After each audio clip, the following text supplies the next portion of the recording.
Okay, Assalamualaikum warahmatullahi wabarakatuh. Selamat sejahtera. So, hari ini kita akan masuk subtopik yang terakhir, 13.2 berkaitan bioteknologi. Tapi untuk subtopik ini, cikgu bahagikan kepada dua part. So, hari ini adalah part yang pertama. Part yang kedua, kita akan sambung kelas seterusnya.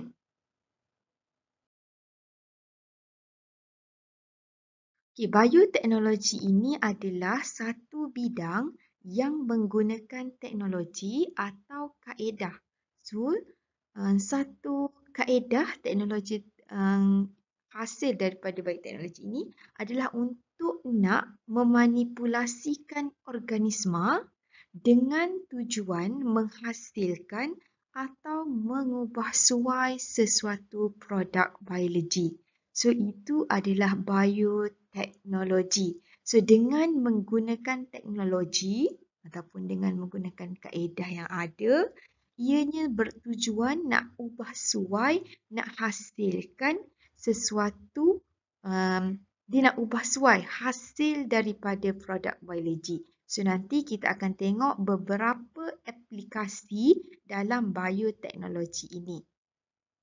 Okay. Selain itu, bioteknologi ini adalah bertujuan untuk nak meningkatkan mutu hasil keluaran ternakan atau tanaman serta membangunkan penggunaan mikroorganisma bagi suatu tujuan yang khusus.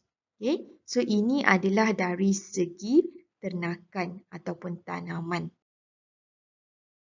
Okay, oleh sebab bioteknologi ini melibatkan pelbagai disiplin sains, sebab biotek ni dia ada satu kos bioteknologi.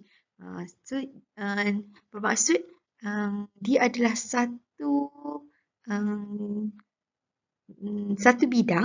bidang dalam sains ini, tapi dia melibatkan banyak disiplin sains. Sebab tu biotek ni satu kos, banyak benda yang perlu belajar dalam bioteknologi ini. Maka setiap aktiviti yang melibatkan penggunaan organisma untuk suatu kepentingan ini telah dibezakan mengikut warna-warna tertentu. So, ada banyak warna, nanti kita akan tengok selepas ni. Terdapat 10 jenis aktiviti yang telah dikenal pasti, namun bioteknologi hijau, putih, kuning dan biru adalah aktiviti utama dalam bioteknologi. So, ini adalah jenis aktiviti bioteknologi berdasarkan warna. Okey. So, ini kalau nampak macam kilang ni kan, industri berasaskan mikroorganisma. Ini pula perubatan dan kesihatan manusia. Gambar ikan ini adalah bioteknologi marine. Gambar pokok ini bioteknologi alam sekitar.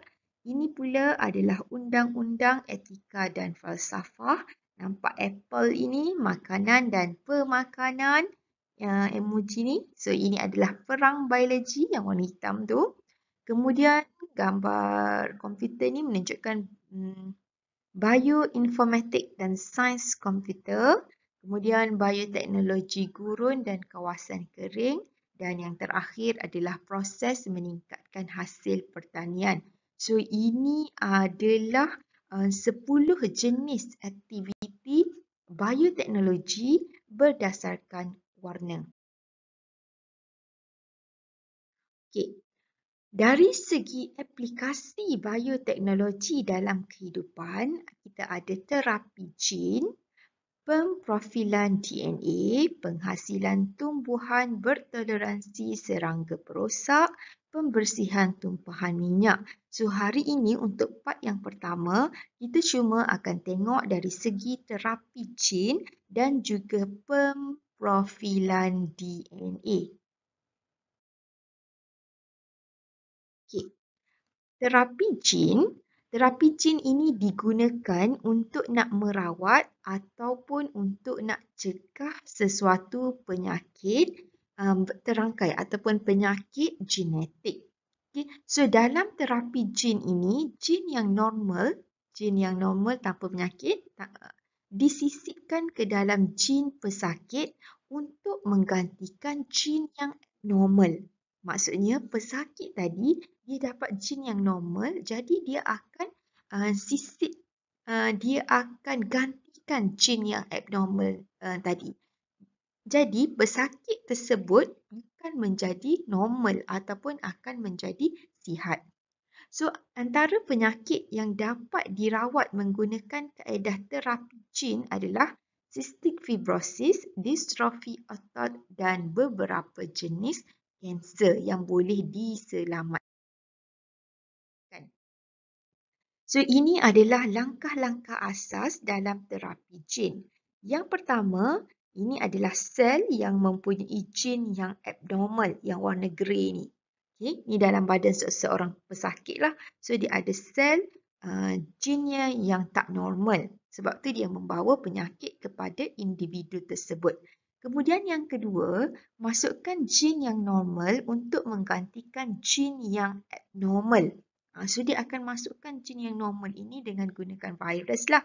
Okay, so bila dah masukkan jin yang normal, okay, so hasilnya kita tengok sel akan berfungsi secara normal. Dah tak ada lagi yang warna grey tadi. So, ini adalah langkah asas dalam terapi jin yang bertujuan untuk nak merawat beberapa jenis penyakit. Okey, yang kedua adalah pemprofilan DNA. Pemprofilan DNA ini adalah satu teknik forensik yang kita gunakan untuk nak mengenal pasti individu berdasarkan DNA mereka. So, ada banyak tujuan dah untuk nak mengesan penjenayah contohnya, nak mengesan anak, kan? So, itu adalah pemprofilan DNA. Banyak tujuan pemprofilan DNA ini sangat penting. Okay? Hal ini dikatakan demikian kerana DNA adalah unik bagi setiap orang kecuali kembar seiras. Unik maksudnya setiap orang ini tidak sama DNA-nya. Jadi dia dapat detect kalau ada data DNA ini. So, set DNA manusia juga adalah berbeza daripada DNA haiwan. Dengan menggunakan sampel DNA yang diekstrak daripada darah, maksudnya sampel DNA ini kita boleh dapat daripada darah seseorang, daripada air mani ataupun kulit seseorang individu itu dapat dikenal pasti. Jadi, bila ada titisan darah mangsa contohnya, jadi kita boleh daripada DNA kita boleh kenal, okey, so ini darah individu siapa. So, siapa yang jadi mangsa dalam kes jenayah ini. Contohnya lah. Okay. Proses pemprofilan DNA ini telah dicipta oleh Sir Alex Jeffreys di Universiti Leicester pada tahun 1985. Beliau telah dianugerahi pingat Kopler atas pencapaian beliau. Pingat Kopler ini adalah satu pingat tertua sebelum anugerah Nobel diperkenalkan. Okay, so apa kegunaan pemprofilan DNA yang macam cikgu cakap awal tadi? Okay, antaranya adalah untuk nak mengenal pasti penjenayah, untuk nak menyelesaikan pertikaian identiti ibu bapa sebenar, untuk mengesan penyakit genetik, untuk nak menguji keserasian penderma organ dan penerima. So, itu adalah 4 tujuan pemprofilan DNA. Okey, sekarang kita tengok langkah-langkah yang digunakan dalam pemprofilan DNA. Ini adalah langkah-langkah asas. Okey, sampel darah, air mani ataupun kulit diambil dari tempat kejadian. Kemudian DNA ini dia akan diekstrak, didapati daripada sampel tadi. Kemudian enzim pembatasan akan memotong DNA kepada fragmen DNA yang berlainan saiz. Sampel yang kini mengandungi fragmen DNA yang berlainan saiz dipisahkan melalui elektroforesis gel. So, ini adalah langkah yang digunakan dalam nak dapatkan ekstrak DNA tadi. So, bila dia dah dapat fragmen DNA,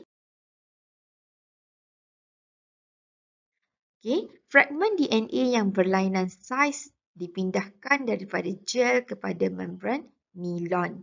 Okay, so prop radioaktif ditambah kepada membran nilon. Filem X-ray kemudiannya diletakkan di atas membran nilon sebab dia nak tengok mesh dengan individu mana. Okay. So, filem X-ray diproses dan kedudukan jalur DNA yang membentuk profil DNA akan dihasilkan. Jadi, bila dia dapat fix DNA itu adalah dia dah dapat profil DNA, kemudian dia dapat fix dengan DNA siapa. So, dari situ dia boleh detect lah individu mana yang terlibat dengan kes-kes penjenayah tertentu. Contohnya. So, ini adalah langkah-langkah asas dalam pemprofilan DNA. Okay, so sampai situ sahaja untuk part yang pertama. Terima kasih.